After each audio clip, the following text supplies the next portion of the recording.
Mémoire, victime africaine des deux guerres, le temps des comptes, nous nous interrogeons.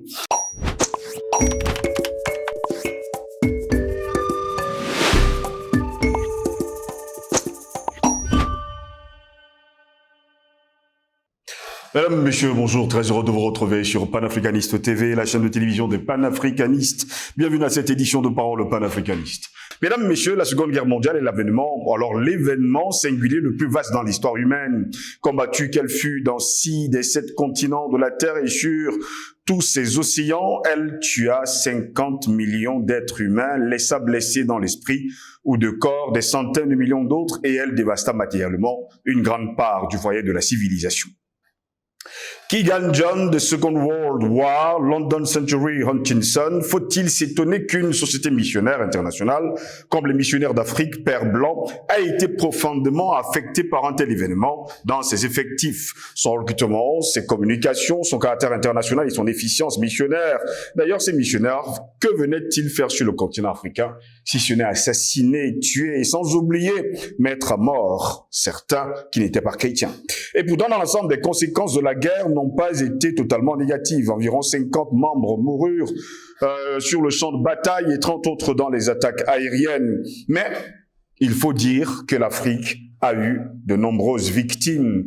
C'est des millions de personnes qui en sont mortes et jusqu'à preuve de contraire, c'est toujours les jeunes Africains qui ont pris l'initiative d'aller sauver l'Occident de la peste brune. On se rappelle bien sûr de la Seconde Guerre mondiale. On se rappelle également de cette date du 27 août 1940, où à partir de Douala, précisément de nos côtés, sans oublier Bonanjo, la France est devenue, on va le dire, un pays libre. D'ailleurs, si vous allez de ce côté-là, la chambre de commerce de Bonanjo, vous verrez bien inscrit ici est née la France libre. Ils étaient donc des milliers de jeunes Africains qui sont allés sauver la France de la peste brune. Que peut-on dire également de la Première Guerre mondiale? Ils étaient également des millions qui sont tombés, et sans oublier les conséquences qui étaient énormes, conséquences sociales, économiques, et j'en passe. Jusqu'à preuve de contraire, y a-t-il eu jamais de compte pour cela? Voilà pourquoi nous revenons sur ce sujet ce matin encore. Mémoire africaine des deux guerres, le temps des comptes, nous nous interrogeons. Pour répondre à nos questions, nous sommes avec Patient Parfendome. Il est homme politique de l'UPC, l'Union des populations du Cameroun, qui a toujours demandé le contentieux historique. Patient Parfendome, bonjour, bienvenue à vous. Bonjour Steve Jocelyn Goss, bonjour à nos techniciens, bonjour à nos millions d'internautes, bonjour particulier à toute la grande galaxie panafricaine qui justement sera l'une des parties civiles lors de ce fameux procès du contentieux historique qui oppose l'ensemble des peuples africains, n'est-ce pas, à ce monde occidental impérialiste, mais surtout en ce qui concerne les pays qui ont été soumis sous le diktat de la France. À la France, c'est ce que nous appelons le contentieux franco-africain. Et il se décline après en différents autres contentieux, comme le contentieux franco-camerounais, qui est un contentieux lourd de sens parce que politiquement, pour la première fois dans un espace occupé par la France, un leader politique, il s'agit de Ruben Oubignovet, a pu décrypter la question du contentieux historique qui oppose le peuple camerounais à la France et proposer des solutions sur le plan politique et juridique à la tribune des Nations Unies pour démontrer qu'effectivement, le Cameroun a payé le plus lourd.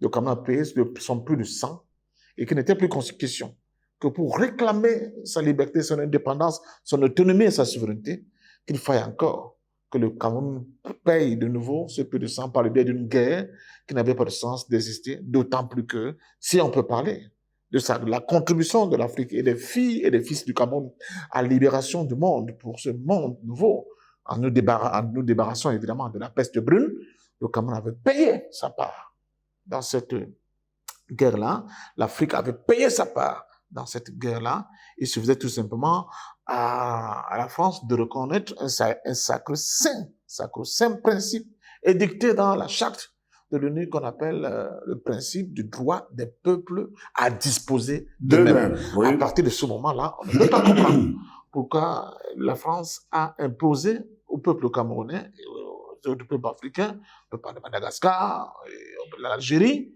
cette guerre inique qui était pratiquement un véritable génocide Parce que quand vous bombardez un peuple au napalm, le napalm est une arme de destruction massive, ça veut dire que vous avez l'intention de rayer de la carte, n'est-ce pas? Plusieurs villages, on voilà. parle bien sûr de 256 villages au Cameroun qui ont été rayés de la carte. Hein. Ces chiffres sont à prendre avec beaucoup de pincettes.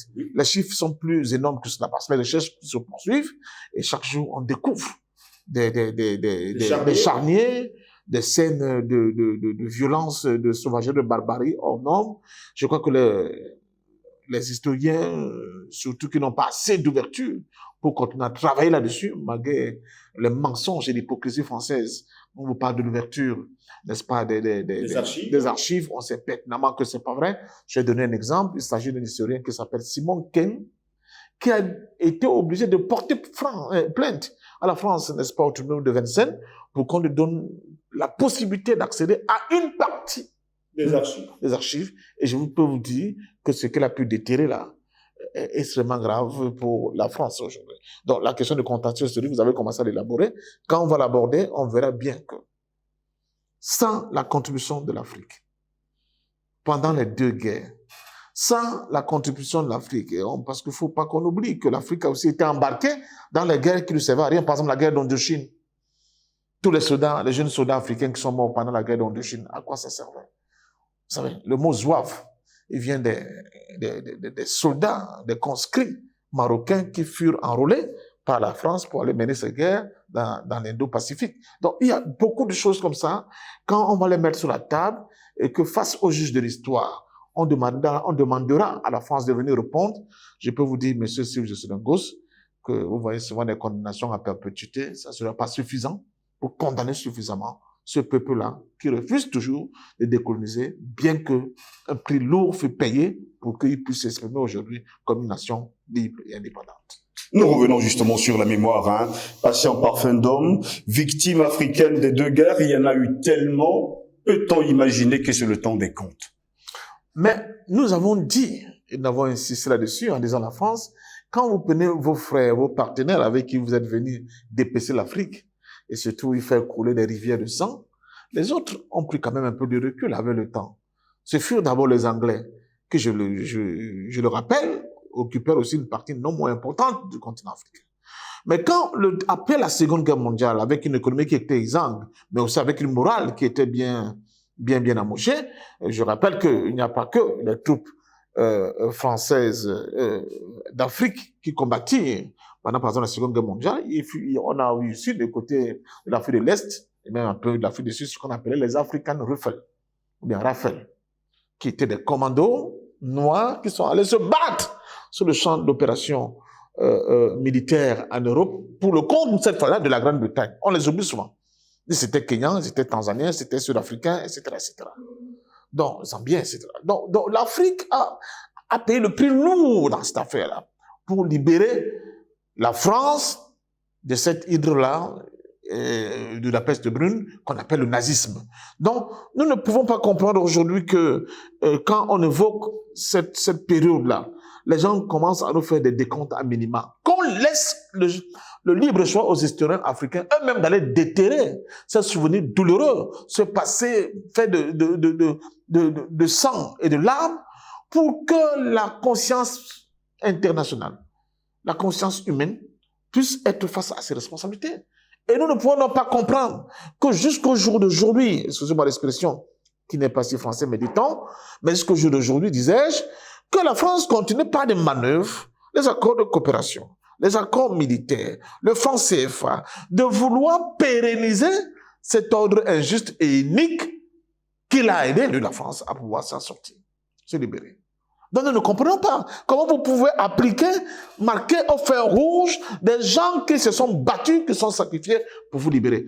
Qui était De Gaulle avant qu'il prenne pied au Cameroun? Il était quoi? Le général De Gaulle qui était inventé par les Français, il n'était rien du tout. Il venait se suicider. C'était un petit bousailleur, excusez-moi le terme, qui s'est retrouvé, n'est-ce pas, en Angleterre. Et tous les matins, après avoir pris le petit thé avec Churchill, il allait bavarder à la BBC. Mais un jour, les Américains disent à Churchill, ton gars les bavarde beaucoup. Parce qu'il n'était pas le préféré des Américains. Le préféré des Américains parmi les généraux, c'était Giraud. Pétain, lui, c'était le héros de la Première Guerre mondiale. mais qui avait été défait, dont l'armée avait été défaite par les armées allemandes à la Seconde Guerre mondiale et qui va signer, n'est-ce pas, cet accord unique, en fait, qui partage la France en deux. Une partie qui appartient au nazisme et une partie, soi-disant, qu'il gère pour aider l'Allemagne nazi à continuer à faire la guerre. Je rappelle aux Français, je les regarde droit dans les yeux.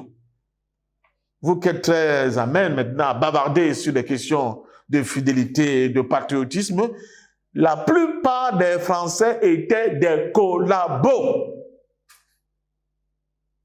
Ils n'ont pas osé opposer une véritable résistance à l'occupant nazi.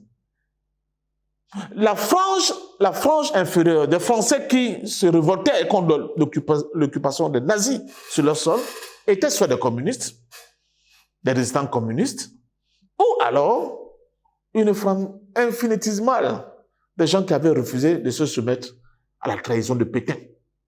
Mais hormis de ça, ils ont collaboré à bouche couverture avec l'occupant. Dans les usines, ils ont travaillé.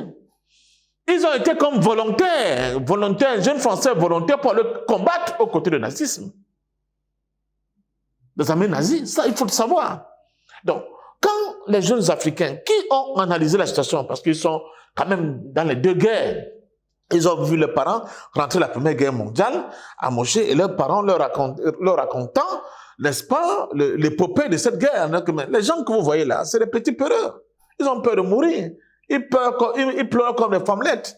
Ils n'ont pas le courage, donc ils tentent de vouloir nous démontrer qu'ils ont quand ils sont chez nous. Nous, on les a vus au front. C'est des vauriens.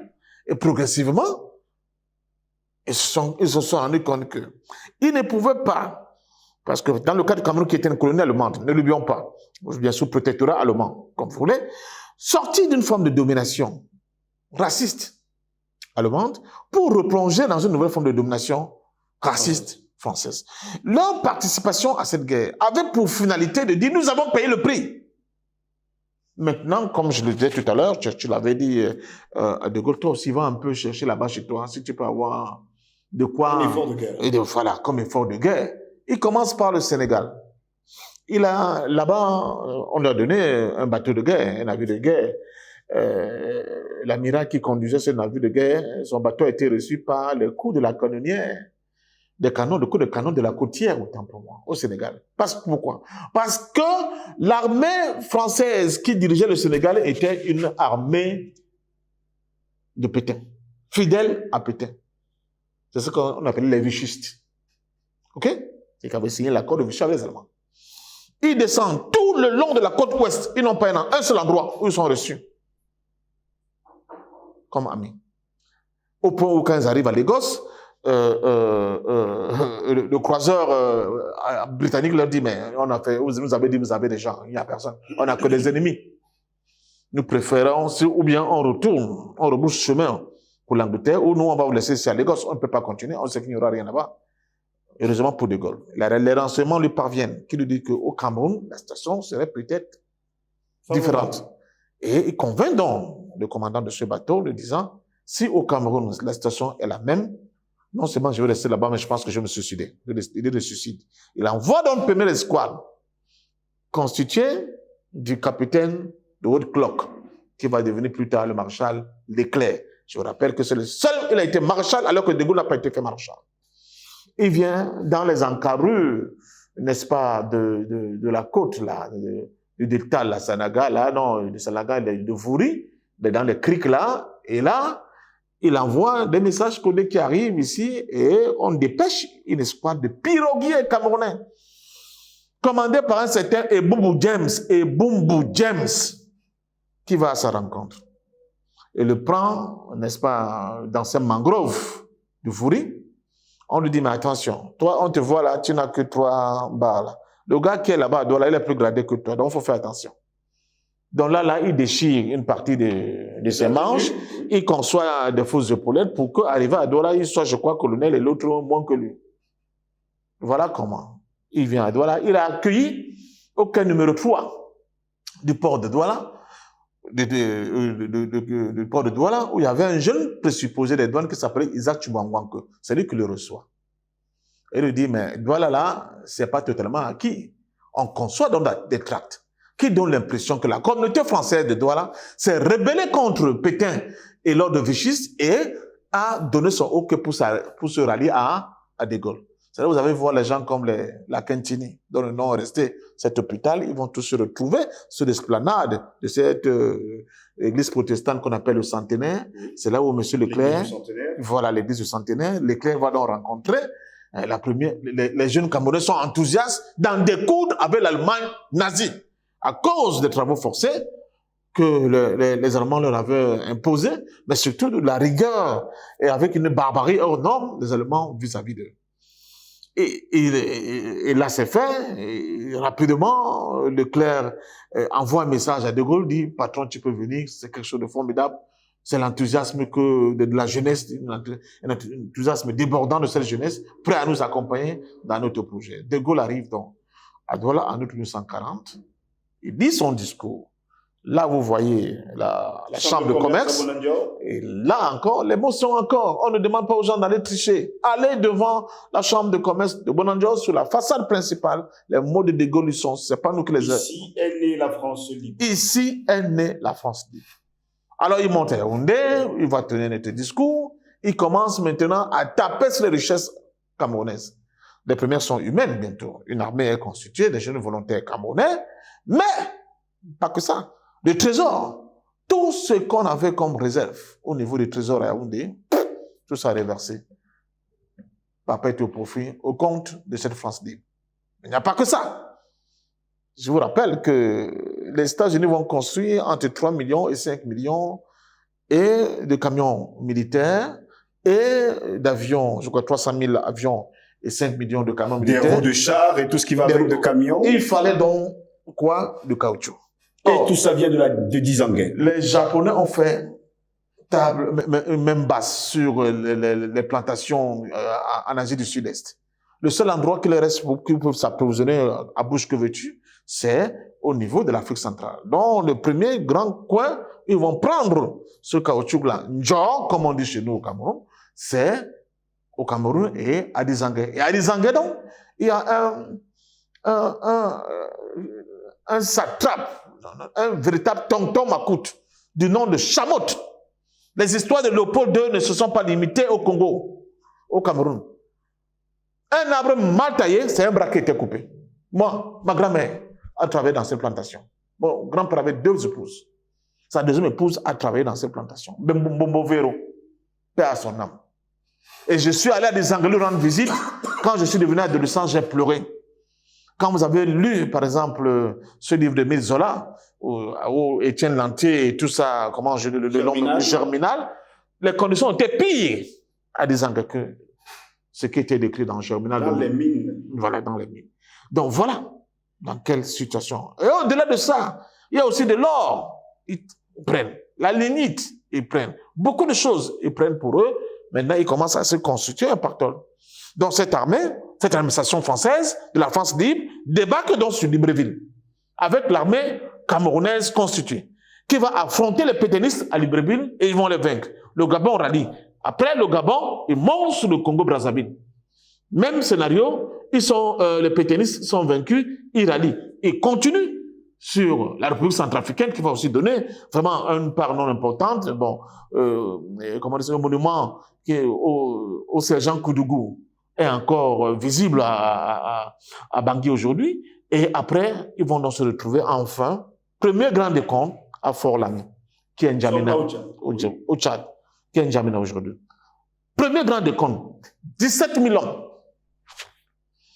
Parmi ces 17 000 hommes, vous n'avez que moins de 2 dizaines de Français, dont une bonne partie était en provenance de Norvège, Narvik, où les troupes françaises avaient été défaites par les troupes allemandes qui voulaient construire une usine d'eau lourde.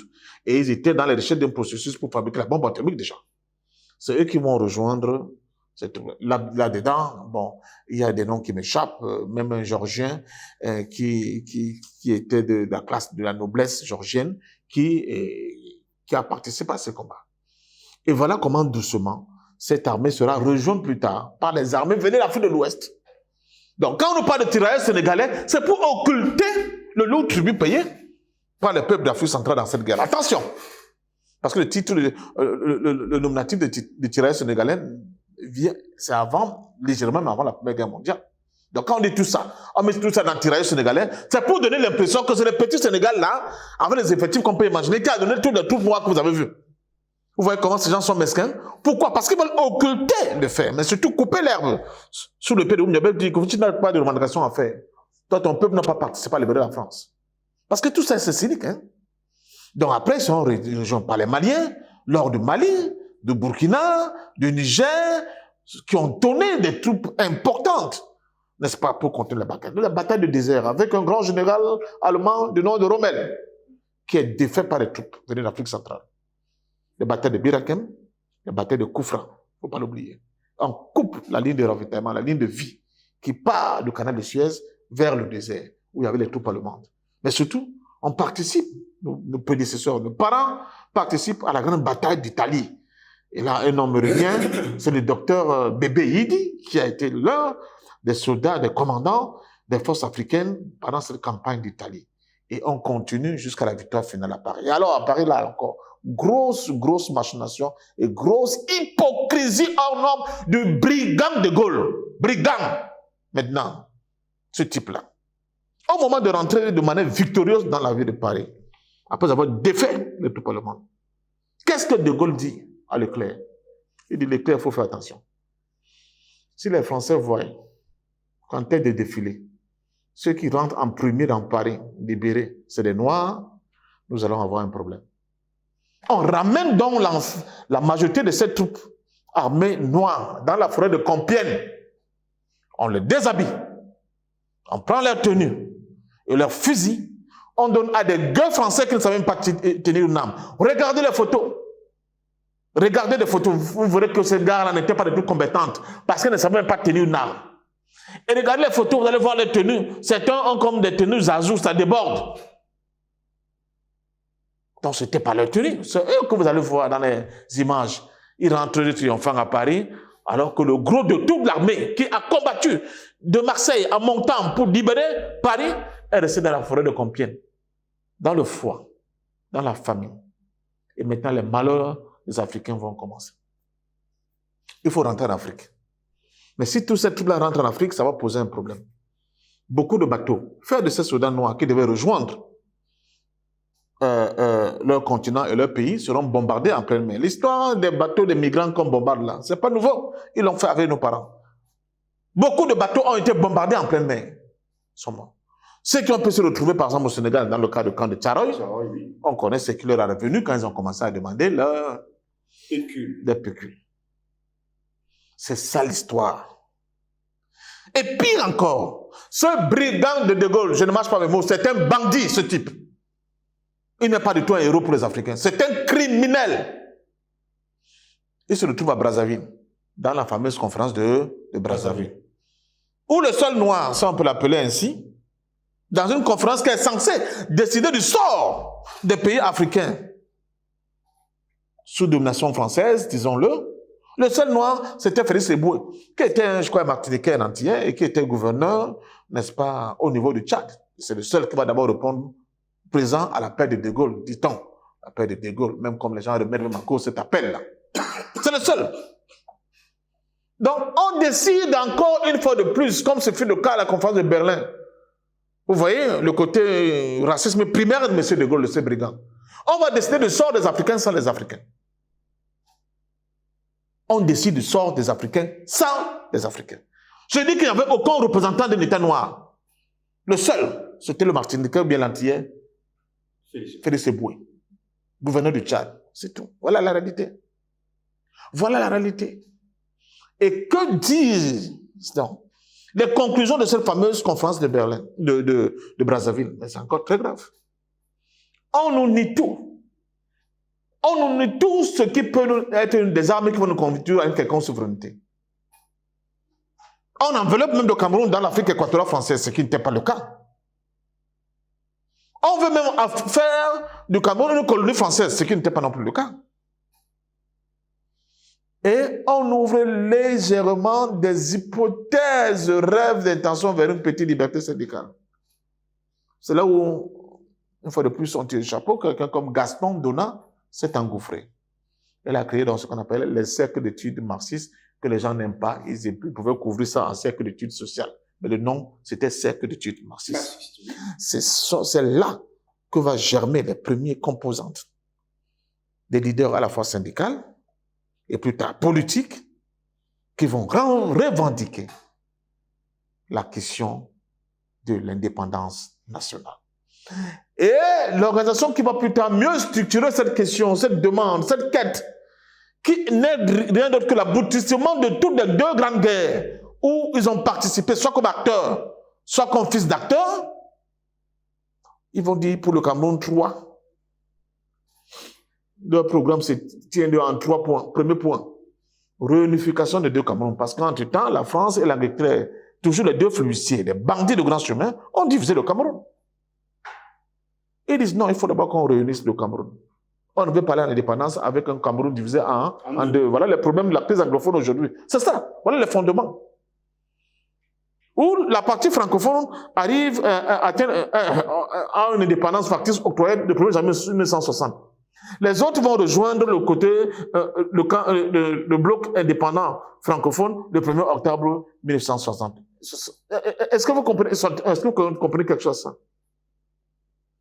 Deuxième point, c'était après la réunification, maintenant l'indépendance. On est réunis, on est un même pays, avec notre propre vision, on a décidé de créer notre pays, de créer notre nation, de l'orienter comme nous voulons. Maintenant que nous sommes unis et que nous sommes une seule même chose, on parle d'indépendance. On a pris des problèmes de la colonie à la régler. Les problèmes de l'aide coloniale, où j'entends les gens disent, ah, man anglophone, you are francophone. C'est-à-dire un Africain en plein 21e siècle qui se définit par rapport à l'héritage colonial. Voilà les problèmes de l'Afrique, hein. Donc on règle ça, on est indépendant. Maintenant qu'on est indépendant, troisième élément, on va lutter pour ce qu'on appelle l'élévation du standard de vie des Camerounais. Parce que nous sommes riches, il faut qu'on bénéficie de nos richesses et qu'on vive mieux. Quand vous allez par exemple en République centrafricaine, vous vous rendez compte qu'en 56, Barthélemy Bongada les élabore autrement. Il parle de 5 verbes. Les 5 verbes, c'est la même chose que l'élévation du standard de vie des Camerounais. Dans les 5 verbes, tu as se nourrir, se vêtir, s'éduquer, et j'oublie les deux là très rapidement. Voilà. La même chose. Se soigner, et je crois le dernier dont j'oublie. Voilà. Donc nos prédécesseurs ont tout pensé. Ils ont travaillé comme des bêtes de somme pour donner corps à cette idée d'indépendance et de souveraineté nationale. Quand on voit après ceux qui l'ont succédé, je parle pas du Cameroun, ou ceux qui sont battus pour l'idée d'indépendance ont été tous tués. Les leaders ont été tous éliminés. On a donné l'indépendance à Edjo, qui jusqu'à 1959 faisait des discours pour dire qu'on n'est pas encore mieux pour être indépendant.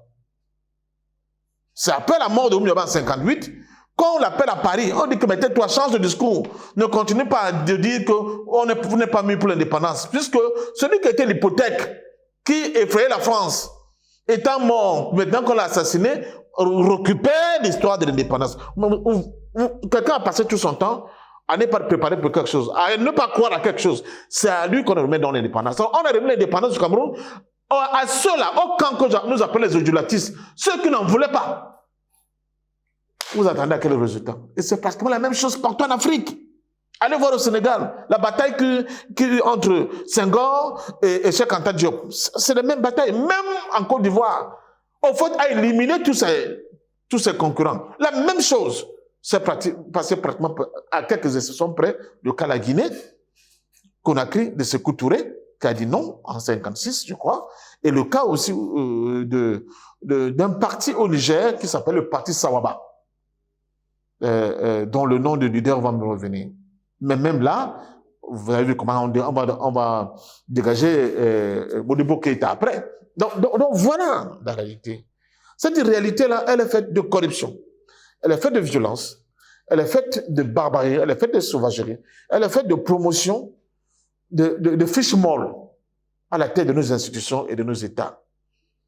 Pour que jamais, au grand jamais, l'idée, n'est-ce pas, de cette volonté de ce peuple de dire nous sommes de vrais hommes et nous comptons dans ce monde, nous voulons être indépendants et souverains, ne puisse plus continuer à germer.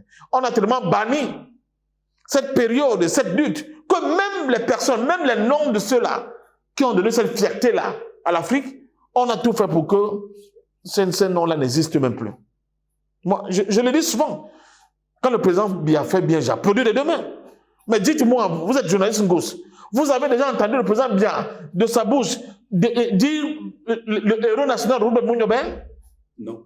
Mais c'est quoi ça? Hein? Quel est ce niveau de racisme contre ceux dont tu claironnes aujourd'hui en disant que c'est grâce à eux que nous sommes aujourd'hui une nation qui doit être respectée? Il y a un problème. Donc l'histoire, elle est comme elle est. Elle se paye cash. Soit vous êtes du côté, votre attitude est fonction du côté de l'histoire où vous étiez à ce moment-là, soit alors vous êtes tout simplement un petit larbin à la solde. En quelques secondes, jusqu'à preuve de contraire, ni les Nations Unies, ni cette communauté dite internationale, ni personne d'ailleurs, ni même la France, ne parlent justement de payer pour dégager quand même ce souvenir douloureux qui pèse encore aujourd'hui dans les mémoires des Africains. Quand nous aurons le temps de faire un débat, je le souhaite qu'on fasse un débat exclusivement sur la question du contentieux historique. Vous allez voir les manigances de la France.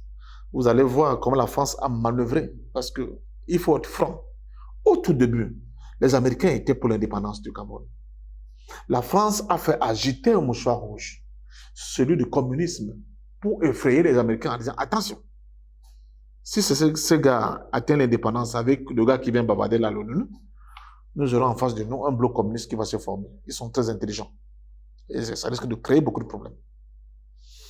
Nous en voulons à un pays. Pas que nous en voulons, nous disons que leurs leaders n'ont pas été assez clairvoyants pour comprendre le sens de la perfidie française. Ce fut la Russie, dans l'Union soviétique de l'époque. Elle aurait pu nous aider correctement. Mais elle-même, elle n'avait pas compris le sens des enjeux à l'époque. Parce qu'embarquée dans des formes de négociations occidentales, mais aussi ils ne se sont pas assez impliqués pour comprendre le jeu central qui se passait au niveau de l'Afrique. Ils se corrigent aujourd'hui, c'est une très bonne chose. Mais il faut que la Russie d'aujourd'hui pèse de tout son poids pour jeter la lumière sur cette question de contentieux historique. Ils sont la seule nation en qui cette question, on peut l'aborder sans beaucoup de problèmes. Parce qu'ils n'ont jamais occupé l'Afrique. Ils n'ont jamais décolonisé en Afrique. Ils n'ont jamais été dans des complots contre le peuple africain. Au contraire, ils nous ont aidés. Les batailles d'Éthiopie, d'Adwa, les canons que vous voyez là sur le champ d'opération viennent de Russie. C'est Catherine II qui donne ça au Négus. Et beaucoup, tous les mouvements de libération en Afrique pratiquement ont eu à avoir un apport russe ou chinois. Il faut mélanger les deux. Et bon, l'UPC a eu aussi des petits problèmes parce qu'elle ne voulait être ni domination chinoise, ni domination russe. Je crois que sa quête permanente d'indépendance doit aussi jouer de salto. Ça aussi, c'est la politique.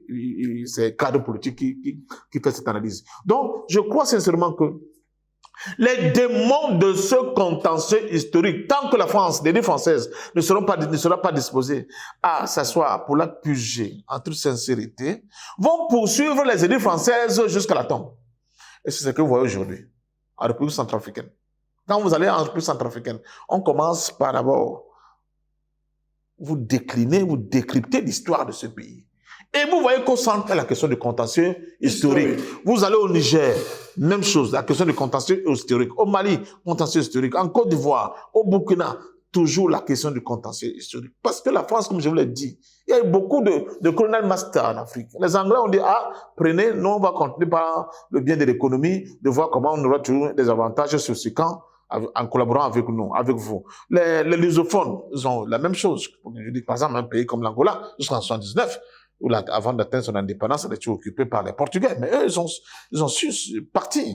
Les Hispaniques, vous regardez la Guinée équatoriale et d'autres autres petits pays, on parle espagnol, ils ont su partir. Mais la France n'est jamais partie. Jusqu'aujourd'hui. La France n'a jamais... C'est pour ça que les fausses indépendances que nous avons, je les appelle les indépendances factices, elle est incapable de comprendre que l'être humain, parce qu'il a la peau noire, doit être aussi compté parmi ce qu'on appelle l'humanité. C'est ça le problème de l'élite politique française aujourd'hui. Et je peux leur dire, même dans la Bible, M. Gauss, c'est écrit. Si vous dominez votre esclave, 50 ans après, il faut lui remettre sa liberté. Exact. Si vous ne lui remettez pas sa liberté, 50 ans après, c'est vous qui allez finir par devenir son esclave. C'est la dialectique du maître et de l'esclave, déclinée sur notre plan philosophique autrement. C'est ça qui poursuit Paris aujourd'hui. Si l'élite politique française, qui est là, ne tente pas de se rattraper le plus tôt possible, ils seront les esclaves des Africains dans les années à venir. Merci à vous, patient parfait homme d'avoir répondu à nos questions. C'est moi qui vous dis merci. Merci, mesdames, messieurs, de nous avoir suivis. Au plaisir de vous retrouver très bientôt. Bonne journée à toutes et à tous.